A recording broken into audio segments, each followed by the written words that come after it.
Esse trabalho ele foi desenvolvido na Associação Blumenauense de Deficientes Físicos e ele teve como objetivo principal contribuir com o empoderamento e a participação política das mulheres com deficiência na sociedade.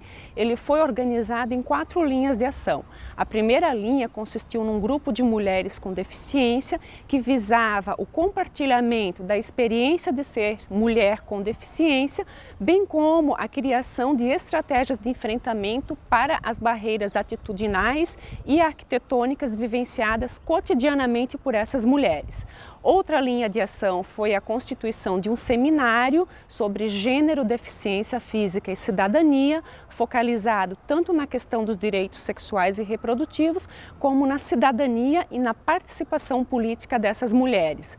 Também houve o assessoramento dessas mulheres para que elas participassem de espaços legitimados de controle social, como conferências e fóruns voltados à construção de políticas públicas e à formação de profissionais voltados à sensibilização deles para a imbricação entre a deficiência com as questões de gênero, raça, geração e classe social.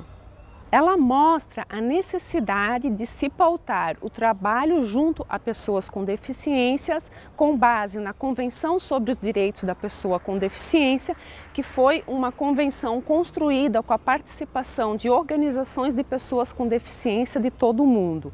Além disso, aponta para a necessidade de se pautar a atuação profissional junto às pessoas com deficiência no rompimento das barreiras tanto arquitetônicas como atitudinais e, por fim, a necessidade de a psicologia reconhecer a deficiência como uma categoria de análise tanto nas pesquisas como nos trabalhos de intervenção junto a essa população, já que cerca de 14,5% da população brasileira experiencia a deficiência, segundo dados do IBGE.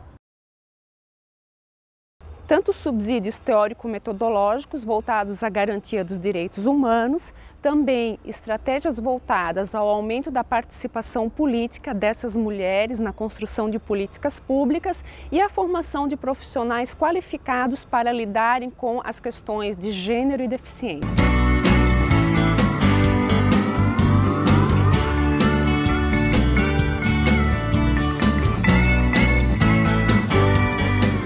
Eu sou psicóloga do Centro de Referência de Mulheres da Maré, Caminha Rosa. O trabalho que a gente apresentou foi referente às oficinas sociais que existem nesse centro de referência, né? As oficinas sociais, elas vieram como uma estratégia adicional para o fortalecimento da autonomia feminina e da cidadania feminina, especificamente para mulheres em situação de violência doméstica no bairro Maré. Qualquer mulher que chega no centro pode participar das oficinas, elas são gratuitas e nós procuramos sempre, ao longo das oficinas, trazer conteúdos sobre direitos humanos, violência de gênero, educação não sexista, porque quando as mulheres vão conversando, elas sempre trazem algumas questões e aí sempre tem algum técnico ou psicólogo, assistente social ou advogado ou algum estagiário também dessas mesmas áreas e a gente pode, a partir das falas delas, travar algumas discussões sobre esses assuntos. Então as oficinas sociais, elas são produto de um trabalho bastante longo de construção de um dispositivo coletivo, né, que procure trabalhar na ótica do empoderamento e da construção da cidadania feminina. Não só construção, como resgate, né, porque a gente tem essa tônica da construção, mas também do resgate, né, de subjetividades. Eu acho que o olhar da psicologia aí ele é essencial no sentido de articular mesmo o que do sujeito aparece no espaço da oficina, né, e que não seja, portanto, pulverizado como mais uma fala de um trabalho da oficina. Chegam mulheres novas a todo momento. E eu acho que é legal porque a psicologia tem um olhar específico, tem um olhar diferenciado, né? O trabalho lá é interdisciplinar, a gente tem também o serviço social e o direito, mas a psicologia tem um olhar diferenciado. A partir das oficinas sociais em 2010, Algumas mulheres que participavam da oficina de culinária e da oficina de artesanato começaram a se mobilizar, mostrando o interesse para os técnicos e para a coordenação do centro de referência em continuar produzindo com foco mais empreendedor. É interessante porque o centro tinha esse objetivo, mas essa vontade partiu delas. Assim. Elas que manifestaram interesse e a partir disso começaram a acontecer essas oficinas de produção. Uhum. Além das oficinas de produção, também uma questão que a gente já observa é a apropriação delas, né, do discurso dos direitos humanos das mulheres, né, a não naturalização mais da violência doméstica, que até então aparecia bastante, né, e elas assim, realmente já faz parte do que elas falam, do que elas vivem, né, do que elas apresentam como experiência, né, delas mesmas. É interessante pensar porque as oficinas, além, se tivesse só o caráter de ensinar um ofício, bastavam só as oficineiras, né? Então, os profissionais estão ali nesse espaço também justamente para poder trabalhar questões que surjam, que tenham a ver com violência, com direitos humanos, educação não sexista, enfim, fazer as intervenções mesmo como mais um objetivo da oficina também.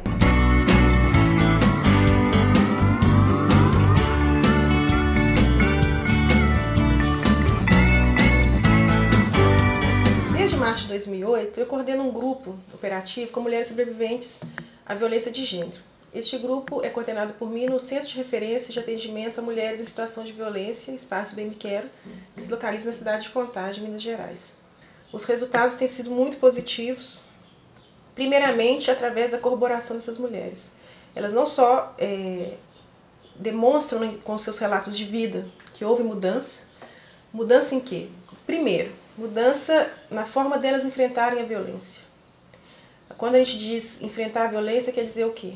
Nesse grupo elas têm chance real, demonstrada, né, pelos relatos que elas nos dão, de aprender a negociar, aprender a aprender. Quer dizer o quê? Aprender a elaborar estratégias de enfrentamento à violência. Há vários relatos de quando elas, por algum motivo, têm que retornar à delegacia de mulheres ou por algum motivo têm que participar lá da audiência de divórcio, da audiência de separação, elas relatam que elas se posicionam de forma diferenciada. Quer dizer o quê? Elas conseguem debater, conseguem questionar, conseguem ter crítica do posicionamento de outros profissionais, do posicionamento da sociedade como um todo em relação à questão, ou seja, elas conseguem fazer diferente lá fora. Elas conseguem, com todo respeito, claro, questionar o posicionamento, por exemplo, de um policial militar. Também em relação a elas se posicionarem frente à família, frente aos filhos. Quando uma mulher resolve se separar devido à situação de violência, elas são muito criticadas. Isso a literatura comprova. E essas mulheres do grupo relatam 1000 situações, tanto mãe quanto pai falam claramente: eu não apoio a sua separação. Sabem de toda a questão da violência, mas falam claramente que não apoiam por questões financeiras, por medo do filho ficar triste, por aí vai. E elas conseguem, né, a partir desse apoio do grupo, desse apoio da terapia também, claro que esse grupo é um grupo terapêutico também, elas conseguem se posicionar de forma diferenciada, conseguem ter essa crítica, que aquele posicionamento da mãe, ou do pai, ou do filho, não é um posicionamento simplesmente individual, é um posicionamento preconceituoso e machista da sociedade. E elas falam isso de uma forma muito bonita. Os relatos são emocionantes porque elas falam: Simone, eu respeito a minha mãe, eu amo a minha mãe, mas eu falei claramente com ela que ela não tem direito de intervir nessa decisão minha. E tudo que eu produzi, inclusive a minha dissertação, inclusive outros eventos que eu participei apresentando esse trabalho, sempre a partir dos relatos dessas mulheres. Eu acredito na palavra, eu não trabalho com outras formas de atendimento, porque eu acredito que a partir da palavra, a partir das trocas, essas mulheres conseguem produzir diferença.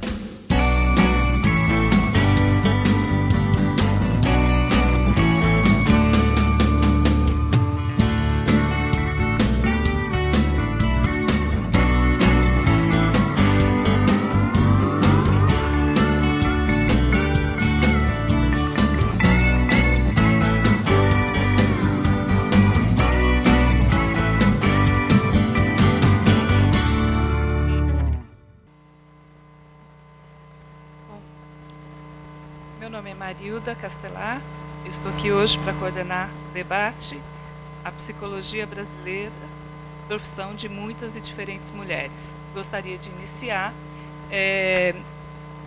parabenizando, né, as colegas psicólogas que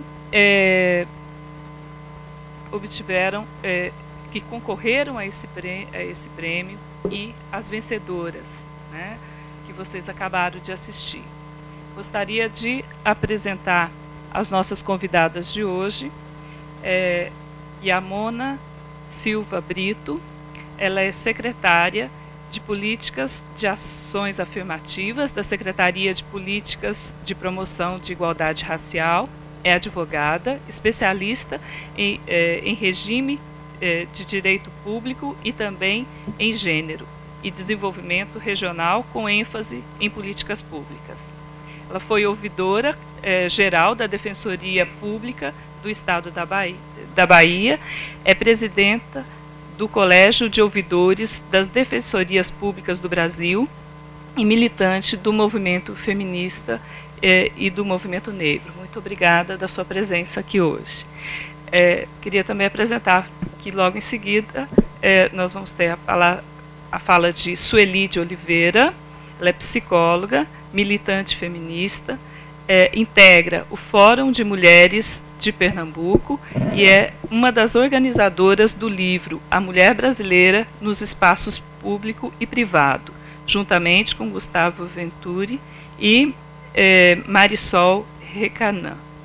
É autora do artigo Formação Feminina de Liderança no livro Advocacy em Direitos Reprodutivos e Sexuais, além do Cairo e de Beijing, fortalecendo as organizações de mulheres do Brasil da agência AGED.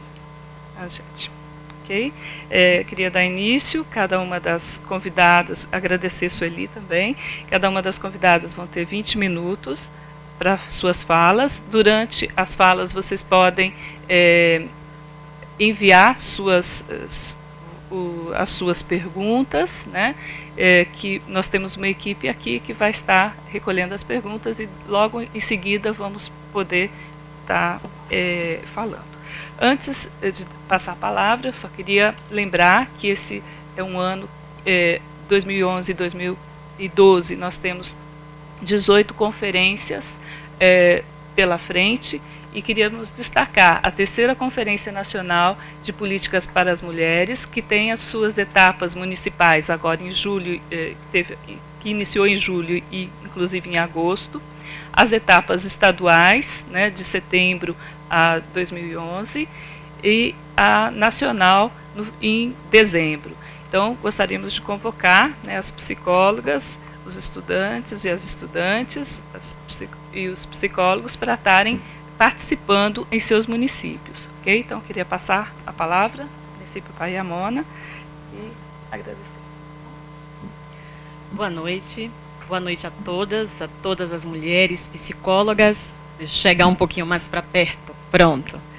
Boa noite a todas as mulheres psicólogas e todas as pessoas, na verdade, que estão compartilhando deste momento, compartilhando desta videoconferência. Primeiro eu vou fazer uma correção, meu nome é efetivamente difícil, o meu nome é Anhamona de Brito. Anhamona significa esperança, em Tupi-Guarani. Bom, eu sou secretária de Políticas e Ações Afirmativas da Secretaria de Políticas de Promoção da Igualdade Racial da Presidência da República, que é um órgão essencial da Presidência da República, a CEPIR. A CEPIR é um órgão que foi criado por reivindicação, na verdade, fruto da luta do movimento social negro, luta histórica pelo enfrentamento do racismo na nossa sociedade, na sociedade brasileira, pela dirimição das desigualdades raciais e dos seus efeitos que simplesmente elege cidadãos de primeira, de segunda, de terceira categoria e que simplesmente afasta a população negra de vários espaços e possibilidades do gozo efetivo dos direitos, todos eles, dos direitos sociais, dos direitos civis, enfim, dos direitos políticos em nossa sociedade. Apresentada em breve síntese a CEPIR, eu gostaria de parabenizar o Conselho Federal de Psicologia, não por esta atividade, mas por todas as ações desempenhadas desde o ano passado, na verdade desde antes, mas efetivamente desde o ano de 2010, quando o Conselho Federal de Psicologia passou a integrar, a compor, em caráter titular, o Conselho Nacional dos Direitos da Mulher, o CNDM. E isto é algo, esta representação do Conselho Federal de Psicologia é algo que é bastante importante. A partir daí, várias outras iniciativas que dizem respeito à avaliação de questões afetas às mulheres, aos direitos das mulheres, foram pensadas, tecidas por este Conselho.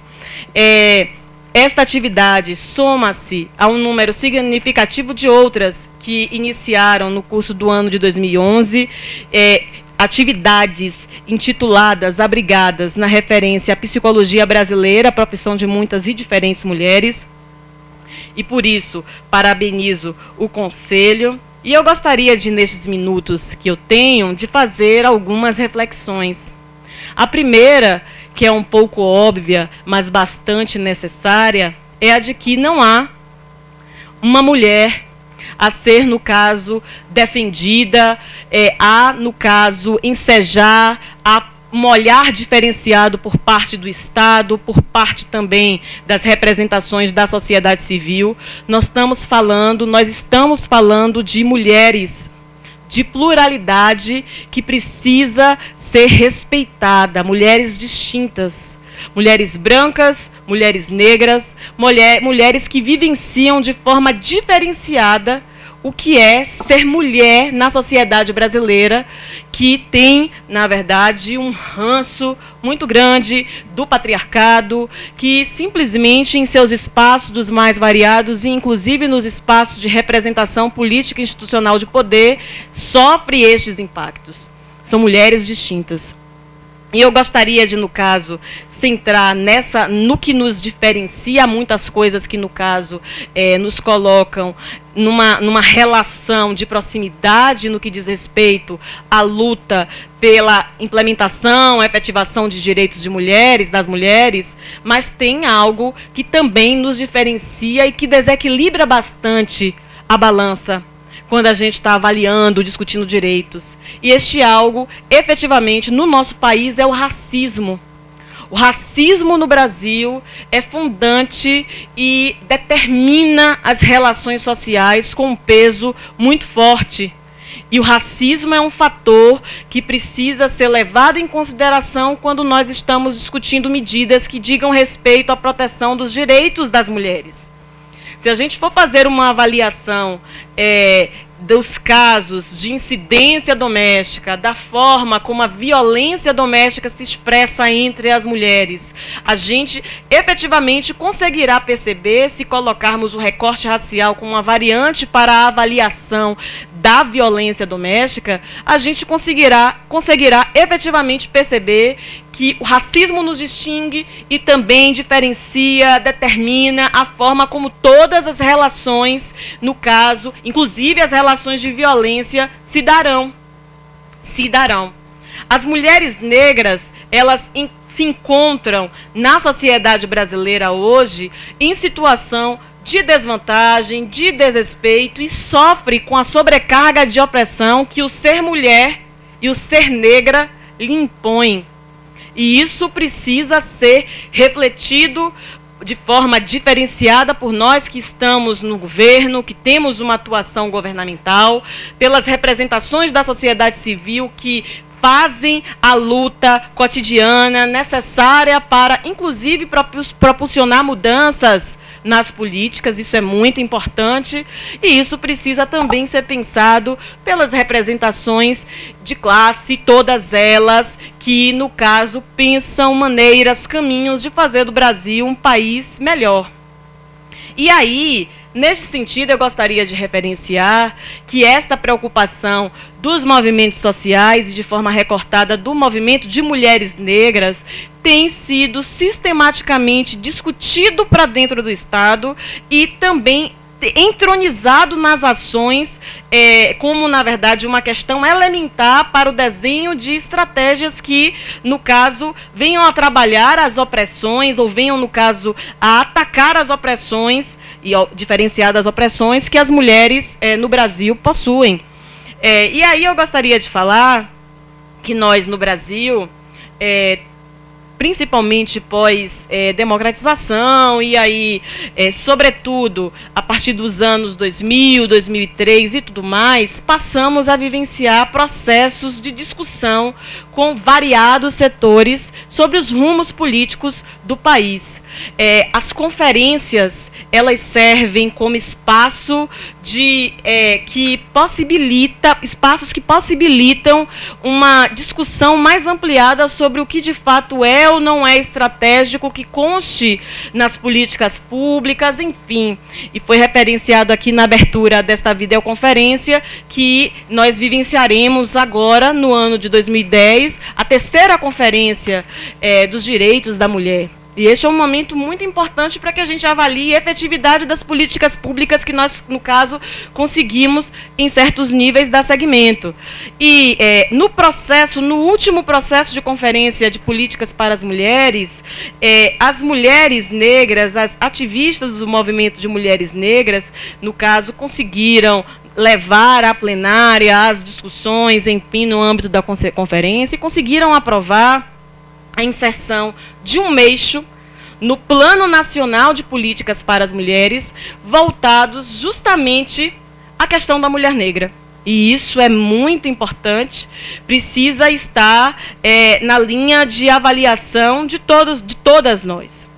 Este eixo, o eixo 9, ele tem servido como norteador da CEPI, no seu redesenho político, os primeiros anos, o primeiro ano, sobretudo, de toda gestão no Executivo, é ano de redesenhos de estratégia para os próximos 4, e é isso que a gente tem feito, e nos debruçamos também, necessariamente, sobre o eixo 9, para, no caso, aferir quais as necessidades, o que é que, efetivamente, a Secretaria de Políticas de Promoção da Igualdade Racial poderia e deve, no caso, fazer de forma direta, fazendo interlocução com as representações de governo e também com a sociedade civil, para atender, para que as questões que dizem respeito às mulheres negras não acabem sendo colocadas, como é que eu vou dizer, não é nem colocadas, mas não acabem, no caso, diluídas num contexto mais geral, numa eventual visão mais homogênea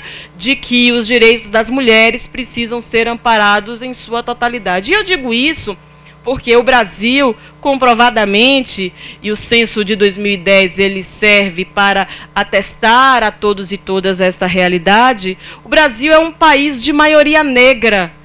A maioria da população brasileira é comprovadamente negra. E a maioria da população brasileira também é de mulheres. São constatações, são dados que, no caso, apontam para a gente, apontam um cenário para a gente, que é uma necessidade, na verdade, para a gente, que é de a gente fazer uma avaliação mais precisa, mais aprofundada das complexidades, das dificuldades que essas mulheres, as mulheres negras, possuem no Brasil hoje. E aí, neste sentido, eu vou pegar um programa que o governo federal, que o governo Dilma, o nosso governo, firmou como um programa importante para ser potencializado nos próximos anos, que é o Brasil Sem Miséria. O lema desta gestão é a de que país rico é país sem pobreza, é país sem miséria. Quando a gente faz uma avaliação da situação da pobreza, da miséria extrema no Brasil hoje, uma das constatações que levaram ao governo federal a importância, a relevância de projetar medidas, de consolidar medidas a aplacar miséria em extremo no nosso país, foi a de que uma quantidade significativa de brasileiros e brasileiras não conseguiam acessar os programas de assistência e de complementação, de renda, enfim. E quando a gente faz uma avaliação deste público a ser beneficiado pela política, o público destinatário da política, a gente consegue perceber que 78% desse quantitativo é de negros, de pessoas negras. E em outro prisma, na verdade, de forma a complementar a informação, nós temos uma situação de miséria também extremada que atinge as mulheres. E aí, fazendo uma avaliação silogística, a gente consegue perceber que as mulheres negras estão em condição de vulnerabilidade mais do que as outras mulheres.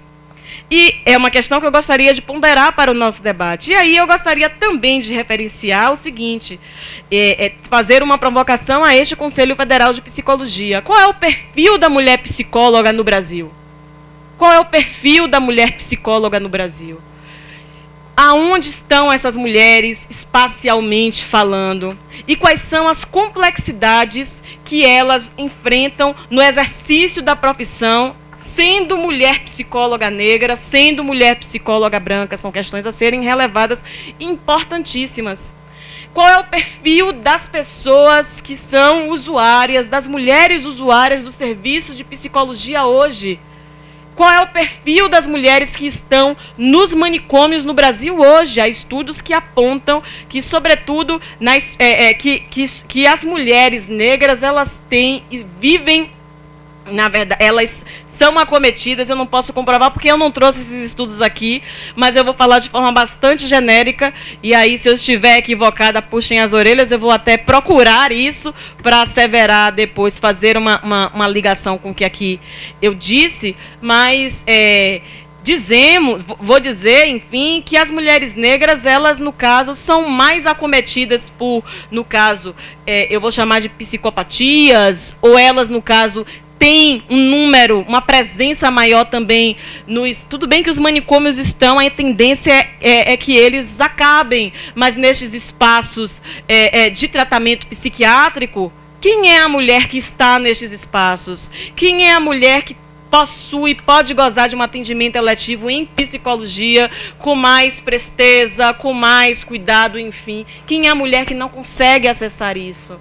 Enfim, nós da CEPI, como um órgão articulador de políticas a atender aos anseios e às necessidades da população negra, nos colocamos à disposição do Conselho de Psicologia neste debate, nestes e em outros debates. Sabemos que as questões que dizem respeito aos interesses das mulheres negras precisam ser melhor pesquisadas, melhor dispostas, melhor encaradas, inclusive pela própria administração pública e principalmente pela sociedade em geral. Reafirmar que o racismo, ele sustenta todas as relações sociais, todas elas, e segrega sujeitos, diferencia relações, inclusive entre mulheres, e me coloca aqui à disposição para dar margem a este debate, profícuo debate na noite de hoje. Muito obrigada. Agradeço a Yamona e vou passar a palavra para a Sueli Oliveira. Então, boa noite a todos e todas. Boa noite, psicólogas, psicólogos do Brasil inteiro, estudantes que estão nos ouvindo, nos assistindo. Eu quero agradecer o convite que me foi feito pelo Conselho Federal de Psicologia e quero também dizer da minha alegria de hoje estar aqui nessa videoconferência, nesse debate. Quero cumprimentar a minha companheira Yamona, Anhômana, que eu sempre chamo de Mona, né? A minha companheira de mesa também, que está coordenando o trabalho, Marilda. E um pouco antes de começar a minha fala propriamente dita, também eu queria parabenizar as vencedoras do prêmio. Eu fiquei muito bem impressionada com a qualidade dos trabalhos e também com os temas escolhidos. Há algum tempo eu fui para acho que 2007, um congresso de psicologia, e o meu tema de trabalho era psicologia, uma profissão de mulheres, né?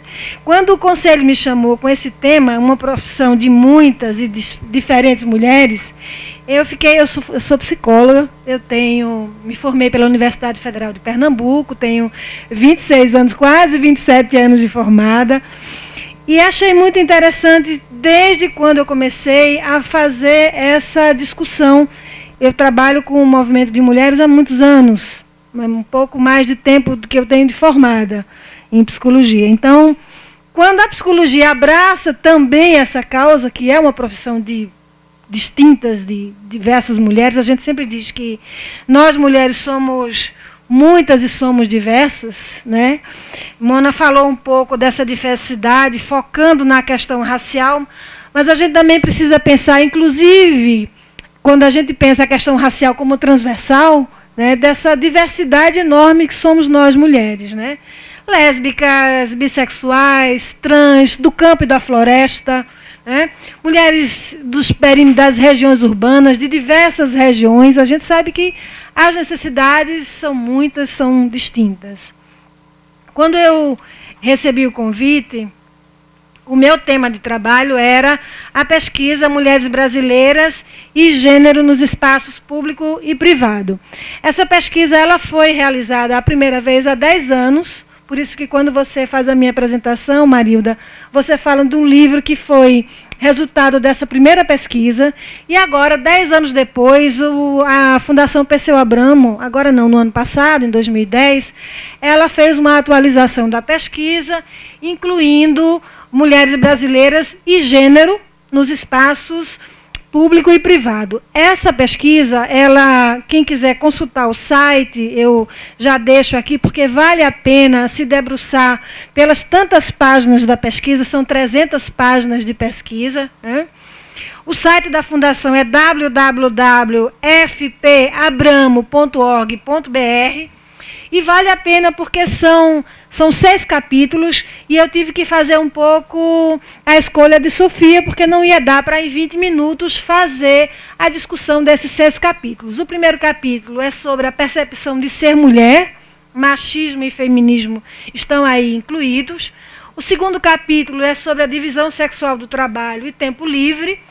Corpo, mídia e sexualidade é o terceiro capítulo. Saúde reprodutiva e aborto é o quarto capítulo. Violência doméstica é o quinto capítulo e democracia, mulher e política é o sexto capítulo. Eu, então, fiz a escolha de 4 capítulos que eu vou tentando muito resumidamente. Eu não analisei para a discussão de hoje cada um dos capítulos. Eu fiz um resumo desses capítulos para poder apresentar, para a gente poder fazer esse diálogo, né? Para quem não sabe, a pesquisa ela pegou um universo de mulheres e homens brasileiros com 15 anos de idade e mais, né? Uma amostra de 2.365 mulheres para 176 municípios e 1.181 homens para 104 municípios. O detalhe é que na pesquisa passada, a primeira pesquisa, não foi feita uma entrevista com os homens, a pesquisa era somente voltada para as mulheres. Agora ela tem essa novidade que é a inclusão da questão de gênero para a pesquisa, né? O questionário ele foi estruturado com entrevistas pessoais e domiciliares. Então, a pesquisa ela tem essa inovação de 10 anos depois ela ser atualizada com a questão de gênero, que tem tudo a ver para a discussão que a gente está fazendo aqui. Já falei um pouco da amostra, foram 2.365 mulheres para 176 municípios entrevistadas, 1.181 homens para 104 municípios, com questionário estruturado, com entrevistas pessoais e domiciliares. Para as mulheres foram pesquisadoras mulheres, para os homens pesquisadores homens. Isso porque tem alguns assuntos que envolvem sexualidade, e aí para que os entrevistados se sentissem mais à vontade, se teve esse cuidado. Em relação à questão cor, eu queria tem toda uma página para ser analisada, mas eu queria só dizer que eu pensei o seguinte: para a pergunta cor espontânea, 42% das mulheres responderam automaticamente que são brancas, 21% respondeu que são pardas e 17% respondeu que são morenas. Isso para a pergunta espontânea, né? Então, eu trouxe fiz um resumo do primeiro capítulo, que é a percepção de ser mulher, com a questão de machismo e feminismo também. Uma das questões que eu achei bastante interessante é quando pergunta sobre a percepção de melhora na situação das mulheres em comparação com a vida há 20, 30 anos atrás. Para 74% das mulheres está melhor. Para 19% das mulheres está pior. Então, eu acho que daí dá para a gente pensar bastante questões, por exemplo, em relação à classe, em relação à questão da violência contra as mulheres, contra a questão racial. O que faz com que as mulheres dêem essa resposta, a gente vai analisando à medida em que a pesquisa ela vai aparecendo a partir das respostas dela, né? Quando se pergunta, é bom ou ruim ser mulher? Também foi perguntado aos homens. É bom ou é ruim ser homem? Se é bom ou ruim, para homem e para mulher, 68% acham que tem mais coisas boas de ser homem para eles e 68% das mulheres acham que para elas tem mais coisas boas. Para 17% das mulheres é na mesma proporção. Ou é bom e ruim. Tudo bem? Quais são as piores coisas de ser mulher? 55% das pessoas, das mulheres, referem-se ao espaço privado. Porque quais são as piores coisas de ser mulher? 55% remetem ao espaço privado. 14% referem à questão da violência contra a mulher. Por isso que eu achei muito interessante também o trabalho que recebeu um dos prêmios. 12% das mulheres colocam que as piores coisas de ser mulher é a maternidade e o cuidado com os filhos. E 12% tem a ver com marido, com casamento e com família. São as piores coisas de ser mulher. 32% dessas mulheres remetem ao espaço público, à vida social. 19% dessas mulheres falam em relação à discriminação social e ao machismo. Isso é bastante interessante porque as mulheres começam também a perceber que existe essa discriminação. E 16% dessas mulheres remetem ao mercado de trabalho. Perguntadas, existe machismo no Brasil? Eu fiquei muito impressionada, porque 94% das mulheres dizem sim, existe machismo. E o mais impressionante, 90% dos homens dizem sim, existe machismo no Brasil. Uma pergunta que ainda existe bastante preconceito em relação às mulheres é, você é feminista? Ainda existe muito preconceito em relação ao feminismo. Mas 32% das mulheres disseram que sim, são feministas.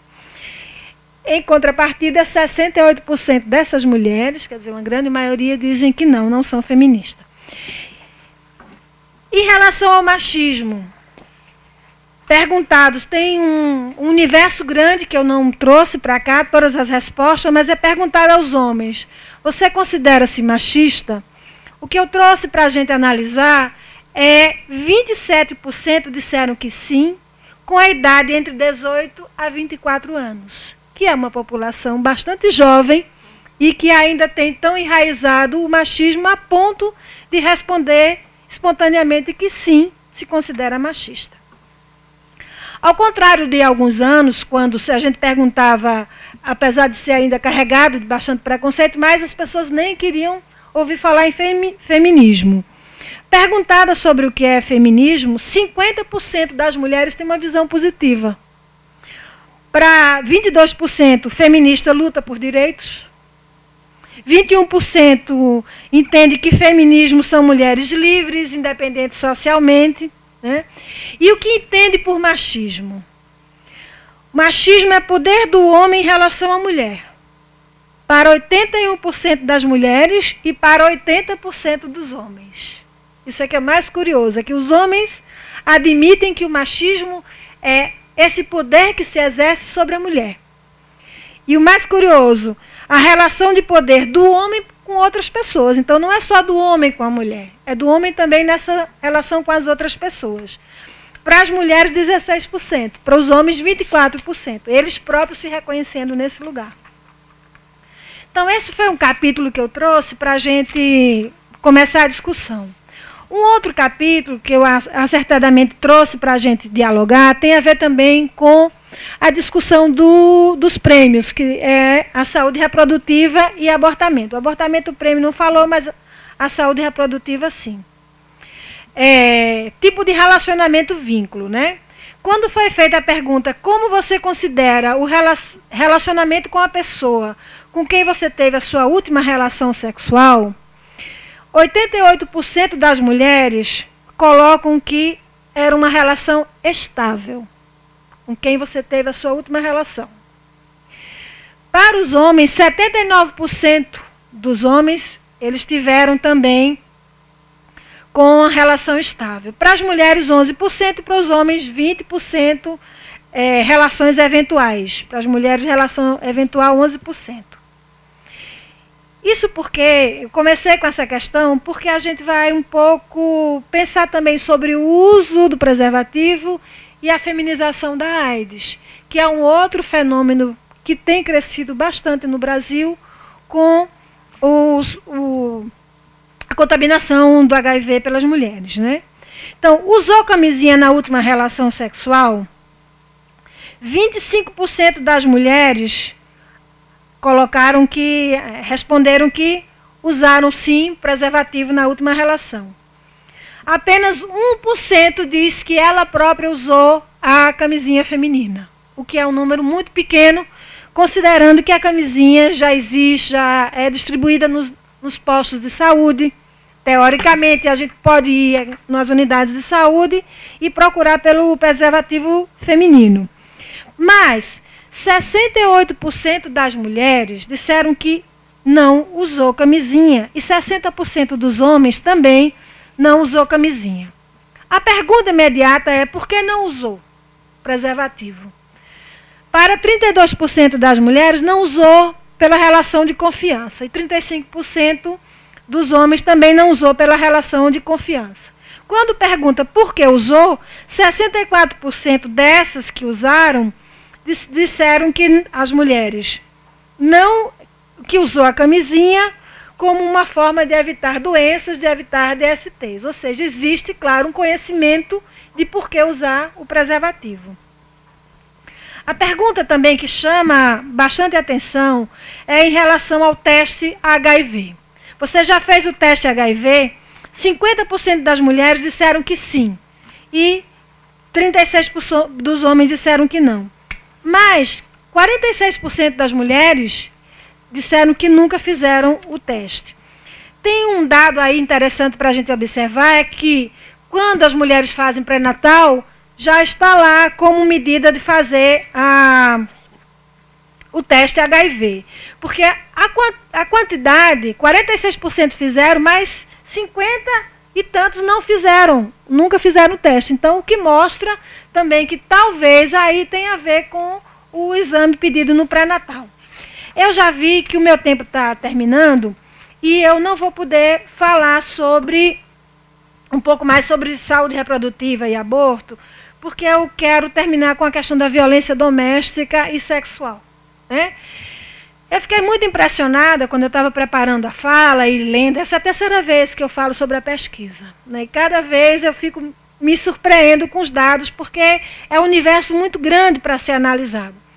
Em relação à violência doméstica, eu fiquei muito impressionado, porque bater nos filhos, pela experiência própria de apanhar quando criança, quer dizer, eu sempre apanhei e sou uma pessoa do bem, eu sempre apanhei e estou aqui.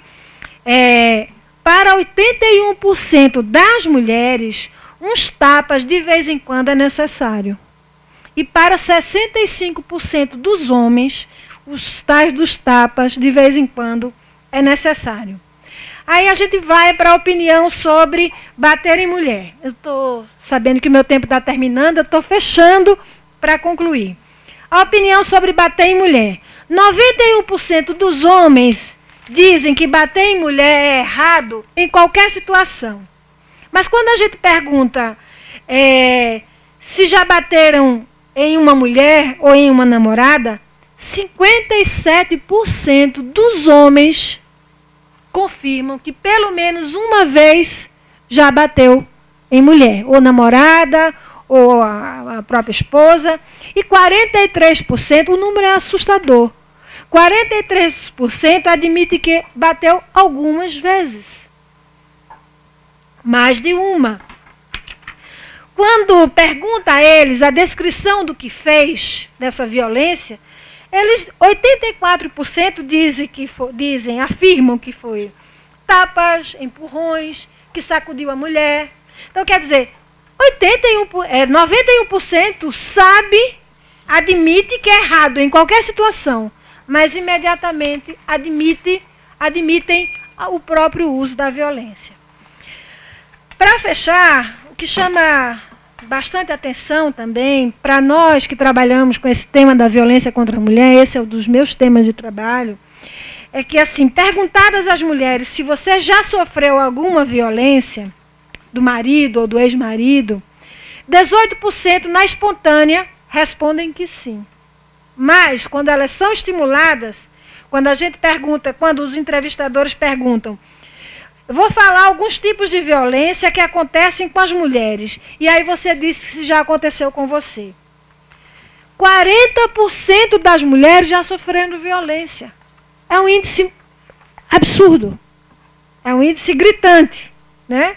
E 24% das mulheres entrevistadas, elas admitem já ter sofrido a violência física. Para encerrar mesmo, que aí vale a pena, eu digo de novo, ir no site e ver toda a pesquisa, porque é bastante interessante. Tem, cada um desses capítulos dá um debate, dá para a gente fazer uma boa conversa.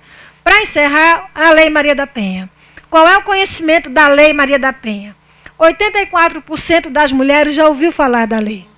E 85% dos homens já ouviu falar da lei. Então, muito rapidamente são essas as minhas considerações. Eu acho que dá para agora a gente dialogar com quem está nos assistindo a partir das perguntas que estão chegando, porque eu acho que as duas discussões trazem bastante pano para a manga, como a gente diz lá na região. Obrigada. Eu que agradeço, em nome do Conselho Federal de Psicologia. Queria comunicar que quero comunicar que já temos por volta de 600 conexões e notícias de grupos de estudantes reunidos para nos assistir. Gostaria de colocar, algumas perguntas já chegaram, e gostaria de colocar para as palestrantes. O que significa para vocês termos hoje uma presidenta? Como vocês veem as possibilidades de atuação das psicólogas diante do panorama citado por vocês em relação às mulheres e as mulheres negras? Em que políticas públicas voltadas para a luta das mulheres já existe a presença da psicologia? E como, né? O que a psicologia pode fazer, né, para avançar para a cidadania plena das mulheres? Gostaria de informar também que o tema gênero, ele foi colocado pelo Congresso Nacional da Psicologia e houve uma reivindicação e também o Conselho Federal tem abarcado essa discussão de gênero, raça, etnia esse ano, e a nossa tese, né, nossa resolução, a nossa solicitação é para que a inserção e permanência da discussão de gênero no sistema conselhos, né, que a gente possa articular com a Associação Brasileira de Ensino em Psicologia. Nós precisamos nos preparar do ponto de vista da formação, né, articular com as instituições de ensino superior, com os movimentos estudantis, né, e a inserção do movimento de mulheres, né? Por isso eu falei da conferência hoje. É preciso que a gente coloque na nossa agenda, né, esse tema de gênero e etnia, né? Então, nós temos no nosso planejamento estratégico do Conselho Federal necessidade, a priorização como um eixo, um desafio, né, às discussões de gênero e étnico-racial nas políticas do Conselho Federal e do sistema conselhos, né.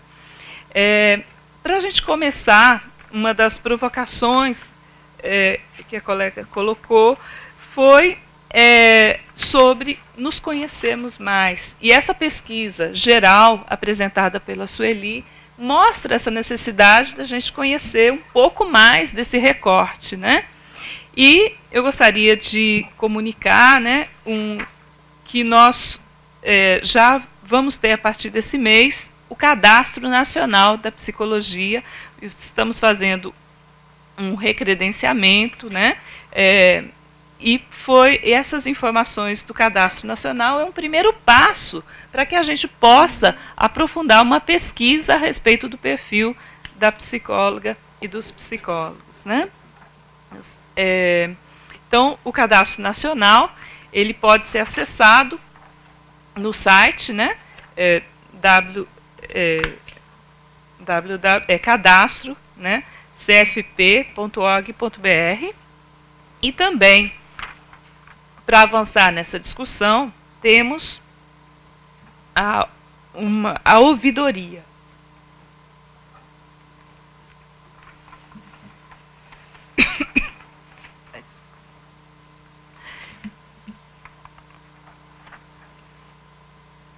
A partir de agosto, o Conselho, então, Federal de Psicologia terá ouvidoria para atendê-los, né? Também vocês vão poder estar acessando.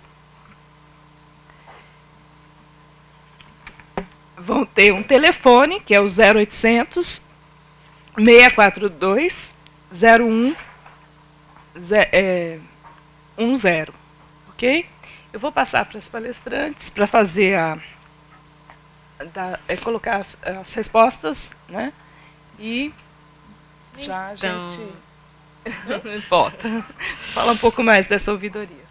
Então, o que significa termos, na verdade, hoje no Brasil, uma presidenta, uma mulher assumindo a chefia do Poder Executivo do Brasil? Significa muito, significa muito. Como foi colocado por Sueli, muito bem colocado por Sueli, inclusive a leitura, uma das avaliações que de forma muito rápida eu faço da pesquisa, é que nós estamos efetivamente tocando um debate que é sobre a divisão, é o debate sobre a divisão de poder nos mais variados espaços e, no caso, num espaço político institucional, no comando do país.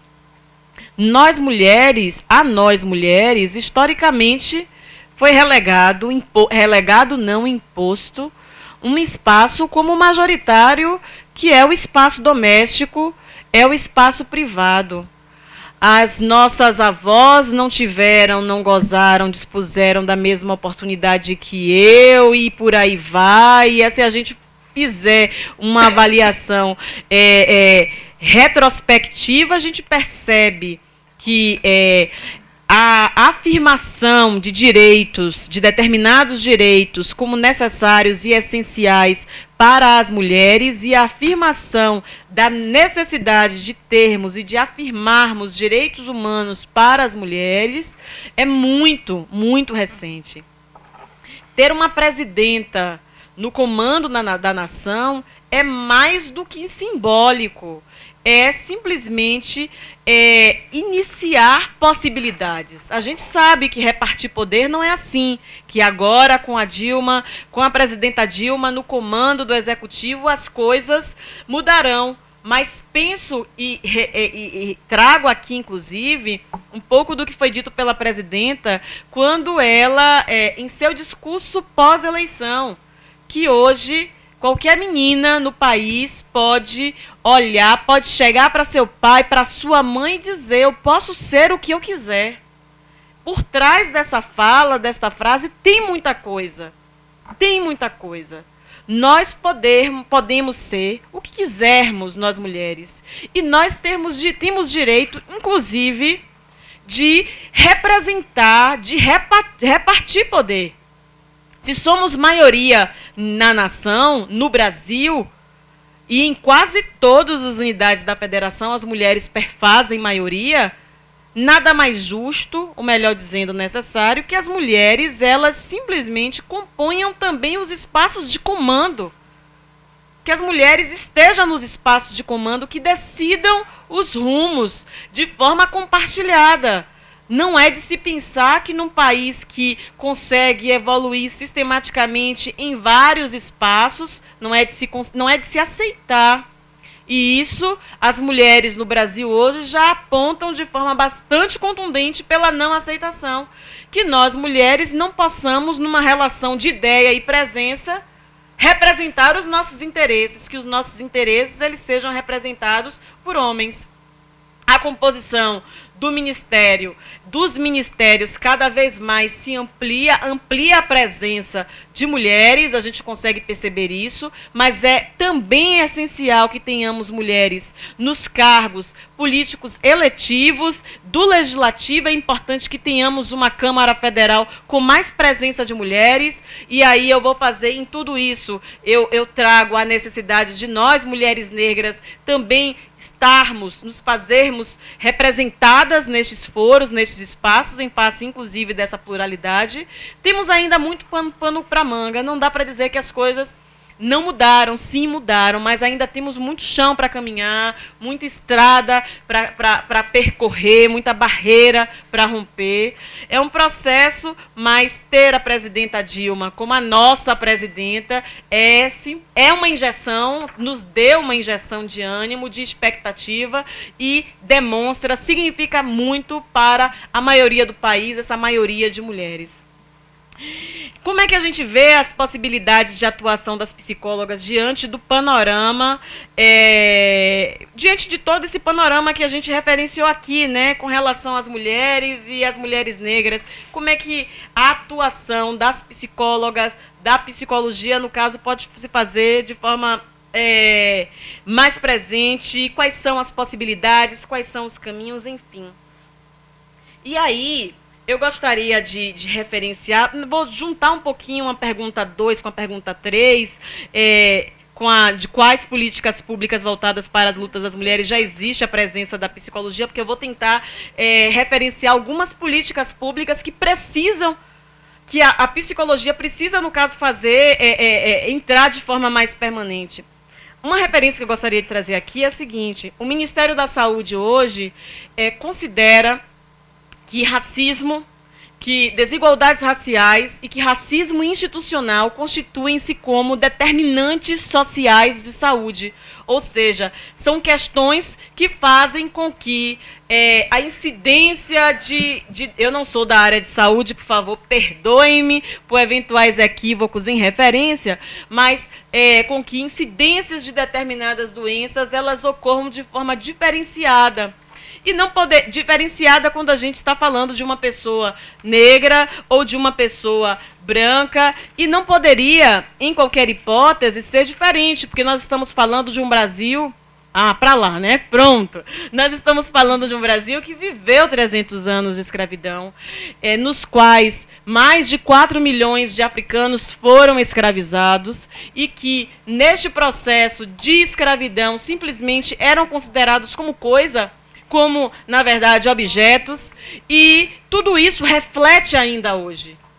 E não dá para a gente desconhecer ou desconsiderar as inúmeras vulnerabilidades que esse sujeito negro, e aí falando de mulher negra, vivencia no dia a dia, e como estas vulnerabilidades também, no que diz respeito à saúde, impõem o seu peso de forma bastante, vou ser até redundante, de forma bastante contundente, de forma bastante opressora.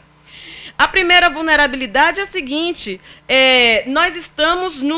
nós vivemos num contexto social que nos nega diariamente, sistematicamente, ser negro no Brasil. Saber o que é ser negro no Brasil é só sendo negro para que se conheça, de fato, estes efeitos.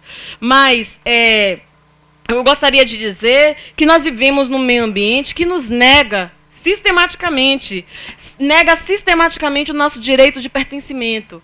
Essa é uma questão, é uma vulnerabilidade social que nos oprime, que nos diferencia. A outra é a seguinte, é que em face a esta vulnerabilidade, as políticas públicas que são tecidas, construídas, não só pesam tudo isso que está aqui.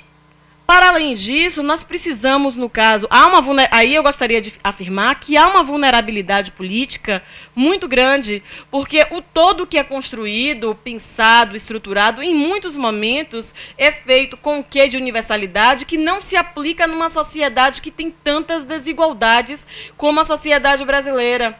E, para além disso, nós, negros e negras, temos de conviver e sofrer os efeitos da nossa tentativa de sociabilização, porque conviver no Brasil hoje é ter que conviver com os efeitos do racismo. E tudo isso é considerado pelo Ministério da Saúde, principalmente desde o ano de 2009, que foi o ano da aprovação da portaria que criou a Política Nacional de Atenção à Saúde da População Negra, como algo a ser relevado. Então, penso que um dos desafios da psicologia hoje é o de avaliar e trabalhar aspectos dessa Política Nacional de Atenção à Saúde da População Negra, fazendo os necessários recortes de gênero, o necessário recorte de gênero, sim, fazendo o necessário recorte de gênero, mas percebendo também o que é que o sujeito negro, homem, tem de diferenciado, de peculiar, que requer também da psicologia um olhar, uma atenção diferenciada. Se a gente pegar, por exemplo, os dados do Mapa da Violência, publicado no ano de 2011, que aponta que os jovens negros, eles estão vivenciando um processo, estão vivenciando não, porque viver é vida, mas estão morrendo, estão sendo exterminado, que a possibilidade de morrer uma pessoa, um jovem negro no Brasil hoje é 167% maior do que morrer um jovem branco,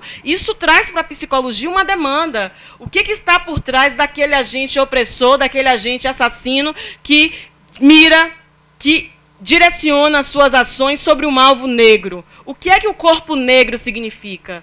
O que é que o corpo da mulher negra significa? Nós sabemos o que significa. Há vários estudos que apontam para isso, para o que o olhar uma mulher negra muitas vezes traz por interpretação. As pessoas, em muitos casos, consideram a mulher negra como burras, na maioria dos casos, hipersexualizadas, enfim, tudo isso precisa ser relevado. Penso que fazer com que a psicologia hoje precisa voltar aos seus olhares, sua atenção para determinantes sociais em saúde, e aí a questão racial é uma questão a ser considerada. Por exemplo, além da questão racial, é importante também fazer uma análise acerca, por exemplo, da orientação sexual. O que isso significa hoje num Brasil que já considera válida a união entre homoafetiva? O que isso, a postura dos sujeitos, no caso, qual a leitura que se faz sobre as ações, o comportamento da sociedade brasileira, para concluir, porque tem mais questões que certamente chegarão para fortalecer este debate. Ok. Tem mais uma questão que já chegou, da Giovana Proença Moraes, de Cuiabá. Ela coloca: vocês acreditam que a psicologia atualmente é uma profissão valorizada e os profissionais da área estão sendo vistos como fundamentais do mercado de trabalho, no mercado de trabalho? Eu vou passar a palavra para a Sueli para responder as questões que chegaram até o momento, né? Tá, então, eu estava ouvindo as perguntas, também ouvindo a Mona, e estava aqui também pensando que um dos capítulos da pesquisa que eu não pude comentar é sobre democracia, mulher e política. Essa pesquisa ela foi feita antes das eleições, mas uma das perguntas que se fazia era: você acha que as mulheres estão preparadas para assumir o poder? 84% das pessoas, das mulheres, disseram sim. Então é bastante revelador. O que significa ter a Dilma presidenta, ter uma mulher na presidência da República? Primeiro, que eu acho que a gente tem que fazer justiça à luta dos movimentos de mulheres e feministas. É uma luta grande de muitos anos, que faz com que a gente diga assim, não, nós estávamos corretas com as nossas reivindicações, porque sim, nós podemos estar nos lugares de poder. E é preciso que existam mulheres nos lugares de poder, nos lugares de comando, nos lugares de tomada de decisão. O fato da gente ter hoje uma mulher presidenta da República no Brasil é também um momento de rompimento de preconceitos e rompimento de paradigmas. Porque esse é um universo ainda muito masculino, ainda muito dos homens. Os partidos políticos, os sindicatos, né? Ainda é um universo muito voltado para este homem. Então, eu acho que o fato da gente ter hoje uma presidenta da República também traz essa questão desse rompimento. E eu acho que cada vez mais a presidenta vem demonstrando a diferença da gente ter uma mulher no poder. Como vocês veem a possibilidade de atuação das mulheres, das psicólogas, diante do panorama aqui apresentado, e em relação às políticas públicas voltadas para as mulheres, eu vou juntar e tentar dar uma só resposta. Eu tive a oportunidade de, entre 2008 e 2010, viajar todo o estado do Ceará, monitorando o Pacto Nacional de Enfrentamento à Violência contra as Mulheres. E eu fiquei muito impressionada como, em cada um daqueles municípios que eu visitei, eu viajei do litoral ao sertão do Ceará, e fiquei muito impressionada com a atuação dos psicólogos e das psicólogas nessa área de enfrentamento à violência contra a mulher. Não só nos núcleos, mas também na gestão pública, como em várias situações. Eu acho que a gente já tem conseguido, e é importante avançar, com as pesquisas, com os trabalhos nas academias, os núcleos das universidades. A gente hoje tem núcleos muito importantes, como vou citar aqui, fazendo, às vezes, da minha região, o núcleo da Universidade Federal de Pernambuco, que trabalha com a questão da psicologia social, que tem trabalhado bastante com a questão da opressão de gênero, das relações de gênero, da diferenciação das desigualdades entre mulheres e homens. Então, eu acho que a gente tem um papel importantíssimo na academia, nas iniciativas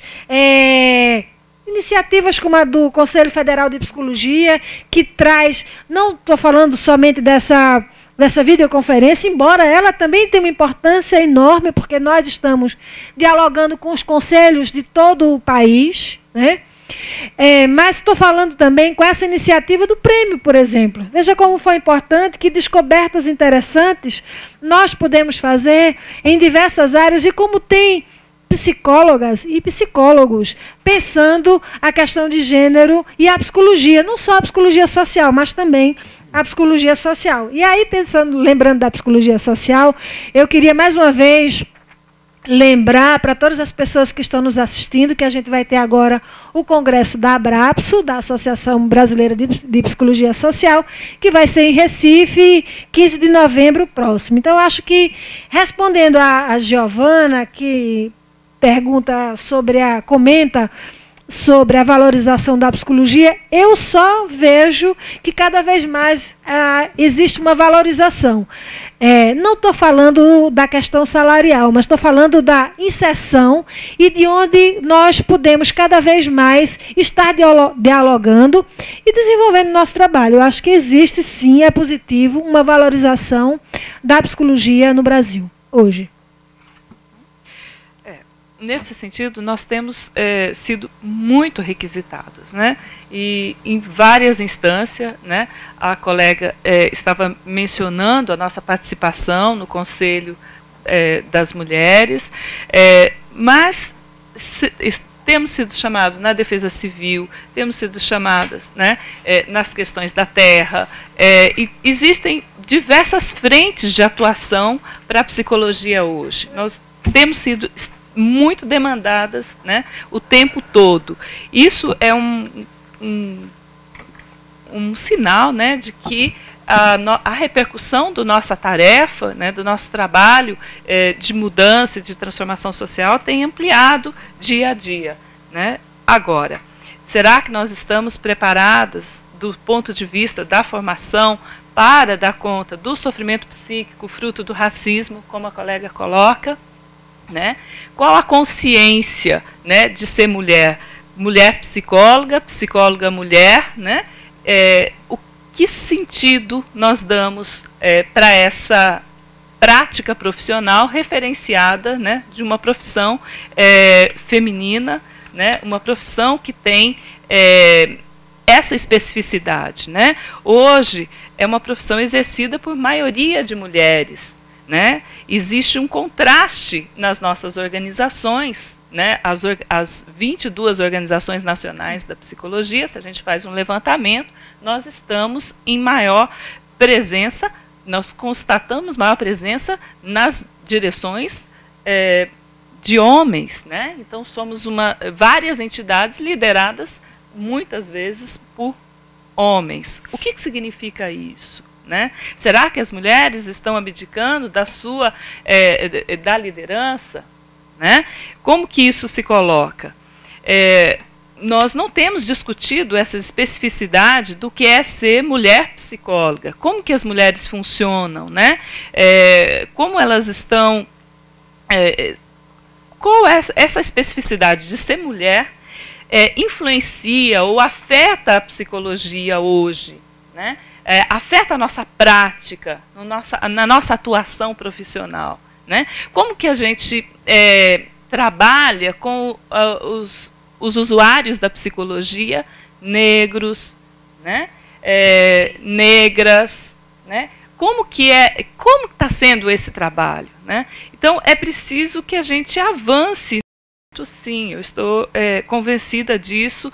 Essa gestão do Conselho Federal, né, está convencida de que a discussão sobre gênero e raça e etnia precisa continuar. Já temos algumas discussões, né, em alguns conselhos sobre psicologia e povos indígenas, né. Eu acho que são algumas iniciativas que existem. Alguns núcleos, alguns grupos de trabalho sobre psicologia e relações raciais, né, que já começam. O ano passado fizemos o primeiro encontro nacional de psicólogas e psicólogos negros e pesquisadores, né, e queremos avançar com esse cadastro nacional, né, que vem aqui para fazer uma atualização dos dados cadastrais e que a gente possa ter uma visibilidade maior de quem nós somos. Mas temos pensado também em produzir, em lançar uma pesquisa nacional sobre gênero, né? E estamos ainda em fase de organização da proposta, né? E essas são as primeiras iniciativas. Eu acho que essa é uma iniciativa que veio para ficar, né? Não tem como a gente retroceder. Eu estava falando da ouvidoria, né, também, que estamos lançando esse mês, como uma forma da gente aproximar o conselho da categoria, mas principalmente da população, né?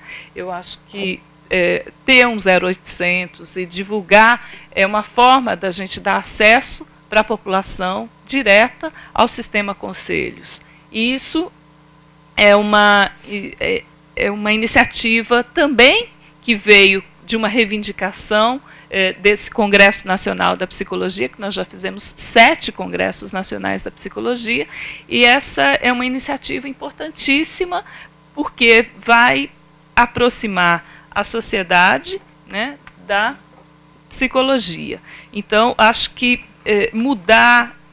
avançar nessa pergunta, né, como somos vistos, depende também da gente conhecer o quanto e quem nós somos, né?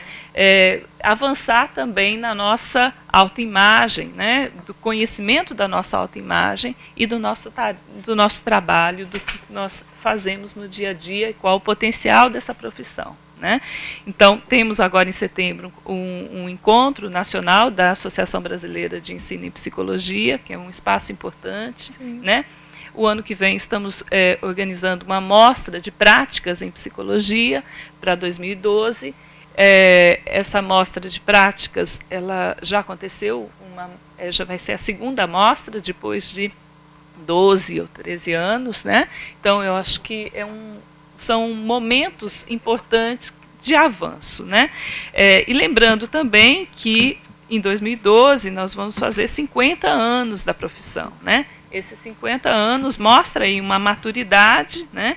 É um momento que a gente se aproxima, né, esse ano fazemos 49 anos, né, de regulamentação da profissão, e dia 27 de agosto, e essa semana é uma semana que os nossos colegas conselheiros estão em várias palestras espalhadas pelos conselhos regionais por esse país, né? Então eu vou passar a palavra para você, para a Mona colocar algumas suas considerações das últimas questões que surgiram. Pronto. Tem uma questão aqui que é como a participação nos conselhos de direitos podem auxiliar no desenvolvimento da luta das mulheres, mas para além dela tem algumas, eu vou ser breve dessa vez, viu? Garanto. Que eu acho que devem ser mencionadas, que é a seguinte: não é por ser um profissional da área, uma profissional da área de psicologia, que faz com que o sujeito, com que esta pessoa, com que este profissional, no caso, desvista todas as roupas, toda a carga de preconceito, de tudo aquilo que está arraigado na sociedade como um todo e que eventualmente, na vivência daquele sujeito, naquela pessoa, possa ter incorporado de forma mais rígida, enfim, mais embrutecida, por mais que a minha aparenta que os profissionais da área de psicologia fazem psicoterapia ou fazem acompanhamentos, enfim, é o que eu, Mona, do lado de fora, acho, entendo.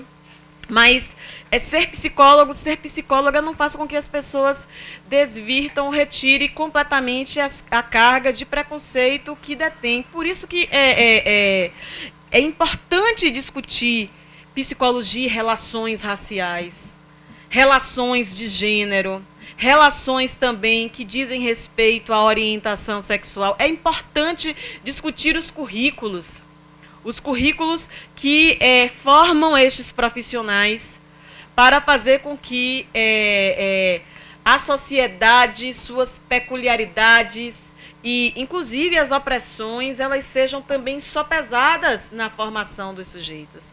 Esse é um ponto que eu gostaria de considerar. O outro é o seguinte, essa provocação, a psicologia é uma profissão de uma maioria, em que há uma maioria feminina, de mulheres, só que nos cargos de comando, nos conselhos regionais, enfim, não se consegue perceber um protagonismo de mulheres. Por que será? É porque nós, mulheres, ou as mulheres psicólogas em particular, não são afetas, não querem poder, ou são menos... Nada disso, competentes, nada disso.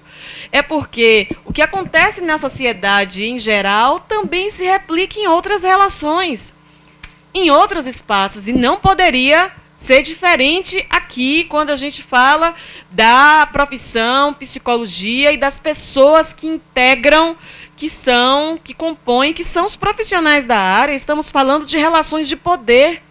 E já foi muito bem colocado aqui pela Sueli que como essas relações elas se estabelecem. E não é de hoje. Não é de hoje. Enfim, as mulheres psicólogas precisam fomentar, já está muito bem fomentado pela direção do Conselho Nacional de Psicologia, que particularmente eu renovo as minhas congratulações. Enfim, eu acho que essas iniciativas adotadas pelo Conselho, elas são essenciais, fundamentais. Penso, inclusive, que os direcionamentos que foram apresentados pela classe nos 7 congressos acontecidos, realizados, estes encaminhamentos apontaram, estão dando a tônica, o tom do que essa maioria de mulheres quer, o que a mulher psicóloga quer. E vai ser bom voltar aqui no outro momento e perceber que há uma mudança sentida no que diz respeito à distribuição da direção dos conselhos, bem bacana. Isso é algo que deve acontecer em todas as profissões. É importante que o poder seja repartido, que nós estejamos também influenciando, decidindo, que a gente tenha, que nós mulheres tenhamos o poder da caneta, é muito importante. Dizer ainda que eu gosto muito dessa iniciativa da ouvidoria, até mesmo porque eu fui ouvidora geral da Defensoria Pública da Bahia, e que é uma ouvidoria externa, a segunda do país nesse caráter externo. Eu era representante da sociedade civil e fui presidente do Colégio Nacional de Ouvidorias das Defensorias Públicas do Brasil. Eu fui a primeira mulher presidenta do colégio. E eu gosto muito de ouvidoria, porque a ouvidoria dá um sinal interessante. Eu acho que as ouvidorias elas precisam ser vistas com mais atenção pelos organismos, sejam organismos públicos, sejam organismos também privados, de classe. É muito importante ter uma ouvidoria, porque elas demonstram, elas podem exprimir, demonstrar quais são os reais anseios e necessidades daquele público que procura. Não é apenas o usuário dos serviços, e no caso as pessoas usuárias do serviço de psicologia, não, da classe. É muito importante também pensar mecanismos, ferramentas para se estabelecer o perfil da pessoa que procura. É muito importante, é muito bacana pensar mudanças, projetar e estruturar novos caminhos, fazer novos arranjos, tendo como base o que foi sinalizado pelas pessoas, e é bom para as pessoas também perceber que seus anseios não passaram, como a gente diz lá na Bahia, batido, né? Por fim, ter ouvidoria é muito bom. Gostaria de dizer também, na verdade, fazer uma chamada, caso não haja, porque penso que é bem capaz de constar, trazer uma questão que é a seguinte, já foi bem colocado aqui que o cadastro já está no site do Conselho Nacional de Psicologia, e aí psicólogos, psicólogas, gentileza acessar, preencher para que vocês possam se conhecer. Eu acho bem bacana, não sei se vocês inseriram, previram, eu acho que é importante estar presente o quesito raça-cor. Que ótimo, quesito raça-cor. Nós da CEPI adoraremos saber o perfil das psicólogas, dos psicólogos no Brasil. Isso é importante. E, por último mesmo, a pergunta que chegou, que a participação nos conselhos de direito podem auxiliar no desenvolvimento da luta das mulheres? Sim. Sim, todas essas mudanças, a criação da Secretaria de Políticas para as Mulheres, que também é um órgão essencial da Presidência da República, que faz a interseção, a interseccionalidade necessária na atuação dos outros ministérios, algumas medidas, o redesenho de muitas políticas, enfim, tudo isso tem a ver com a participação, com o protagonismo de muitos agentes no Conselho Nacional de Direitos da Mulher, que é o segundo mais antigo do país. Tudo isso tem a ver com este processo de participação. Penso que a participação do Conselho Nacional de Psicologia no CNDM faz com que as lutas das mulheres, no caso, tenha uma injeção necessária, que tem a ver com as contribuições de vocês, e, para além disso, tudo que vai ser pautado no Conselho certamente pode contribuir bastante com o que vocês, no caso, fazem na profissão, com o que vocês têm como estratégia de luta. Certamente a troca acontece, e é uma troca profícua, bem-vinda. Obrigada, Mona. Mona fala da Bahia, né? É uma terra que eu tenho muito carinho, porque é a terra que eu escolhi viver há 8 anos, né? Queria passar a palavra para a Sueli, né? Pernambucana. Né? Então, queria primeiro recuperar um pouquinho o que Marilda falou sobre o ano das conferências, né? Esse é um ano de 18 conferências, como o Marilda foi colocado, e eu queria dizer que a gente não ficasse somente focada na 14ª Conferência Nacional de Saúde e na 3ª Conferência Nacional de Políticas para as Mulheres. Porque, pensando tudo que a gente discutiu aqui, a gente pode dizer que a psicologia ela é transversal. né? Ela está, por exemplo, eu estava aqui pensando que o bullying, né, que é uma das questões que tem sido bastante colocada. Vem aí a Conferência de Educação, né? A gente vai ter a Conferência de Promoção da Igualdade Racial.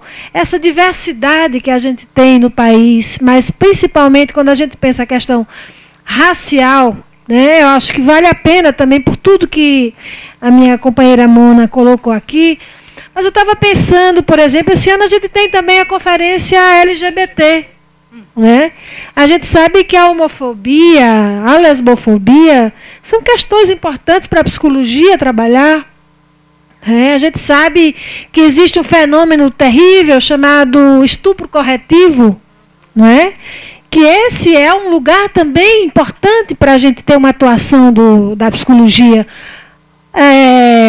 Transgênero.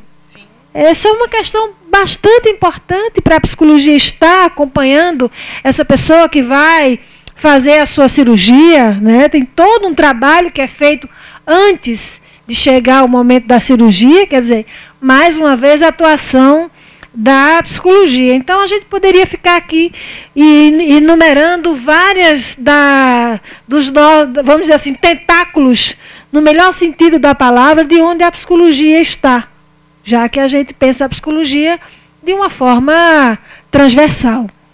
Eu queria também responder a pergunta que foi feita sobre a participação nos conselhos de direito, se podem auxiliar no desenvolvimento da luta das mulheres. Eu acho que é importante a gente recuperar que é muito recente no Brasil a história das políticas públicas para as mulheres. O Conselho Nacional dos Direitos das Mulheres, que é assim uma das primeiras políticas públicas voltadas para as mulheres, junto com a delegacia, a primeira delegacia especializada em atendimento à mulher, elas datam de 1985.